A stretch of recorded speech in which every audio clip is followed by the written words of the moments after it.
Telugu cinema ನಟ ರಾಮ್ ಚರಣ್ ತೇಜ್ ಇವರ 39ನೇ ಹುಟ್ಟುಹಬ್ಬದ ಅಂಗವಾಗಿ ಪಟ್ಟಣದ ಮೆಹರ್ ಬಾಬಾ ಮಂದಿರದಲ್ಲಿ ಬಿಸಿಲಿನ ತಾಪಕ್ಕೆ ತತ್ತರಿಸಿರುವ ಬೀದಿ ಬದಿಯ 70 ಜನ ವ್ಯಾಪಾರಿಗಳಿಗೆ ಛತ್ರಿಗಳನ್ನ ಹೆಲ್ಪ್ ಸೊಸೈಟಿ ಅಧ್ಯಕ್ಷರಾದ ಸಮಾಜ ಸೇವಕ ಮಾನಂ ಶಶಿಕಿರಣ್ ವಿತರಣೆ ಮಾಡಿದರು. ತೆಲುಗು ಸಿನಿಮಾ ನಟ ಮೆಗಾಸ್ಟಾರ್ ಚಿರಂಜೀವಿ ಇವರ ಸಮಾಜಮುಖಿ ಸೇವಾ ಕಾರ್ಯ, ಬ್ಲಡ್ ಬ್ಯಾಂಕ್ ಇನ್ನಿತರೆ ಸೇವಾ ಕಾರ್ಯಕ್ರಮಗಳ ಸ್ಫೂರ್ತಿಯಿಂದ ಮೆಗಾ ಫ್ಯಾಮಿಲಿ ಅಭಿಮಾನಿ ಬಳಗ ಪ್ರತಿ ವರ್ಷ ಚಿರಂಜೀವಿ ರಾಮ್ ಚರಣ್ ತೇಜ್ ಹುಟ್ಟುಹಬ್ಬಕ್ಕೆ ಜನತೆಗೆ ಕೊಡುಗೆಯಾಗಿ ಸೇವಾ ಕಾರ್ಯಗಳನ್ನ ಮಾಡ್ತಾ ಇದೆ. ಇದೇ ವೇಳೆ ಪರಿಸರ ಸಂರಕ್ಷಣೆಗಾಗಿ ಮೆಹರ್ ಬಾಬಾ ಮಂದಿರದಲ್ಲಿ ಸಸಿ ನೆಟ್ಟು ಕೇಕ್ ಕತ್ತರಿಸಿ ಸಂಭ್ರಮಾಚರಣೆ ಮಾಡಲಾಯಿತು.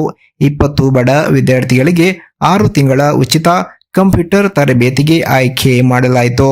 ಈ ಸಂದರ್ಭದಲ್ಲಿ ವಿದ್ವತ್ ಕಂಪ್ಯೂಟರ್ ಮಾಲೀಕರಾದ ಸಂಧ್ಯಾ ಮಾನಂ ಶಶಿಕಿರಣ್, ಮೆಹರ್ ಬಾಬಾ ಸೆಂಟರ್ ಅಧ್ಯಕ್ಷರಾದ ರಘುಪತಿ ನಾಯ್ಡು, ಆಟೋ ಚಾಲಕರ ಅಧ್ಯಕ್ಷರಾದ ನಾಗರಾಜ್, ಬೀದಿ ಬದಿ ಮಹಿಳಾ ಘಟಕದ ಅಧ್ಯಕ್ಷರಾದ ಶಶಿಕಲಾ, ಸಾಯಿಕುಮಾರ್, ಸಾಗರ ಇದ್ದರು.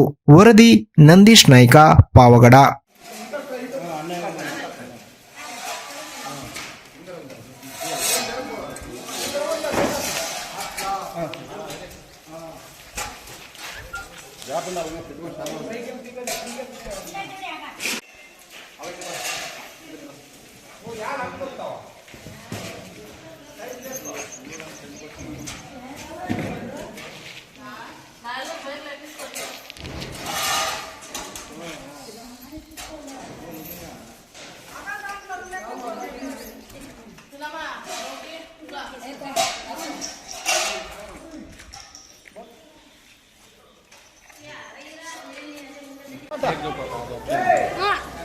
బస్ స్టాండ్ తీసుకో పంచాయతీ పదాలు బస్ స్టాండ్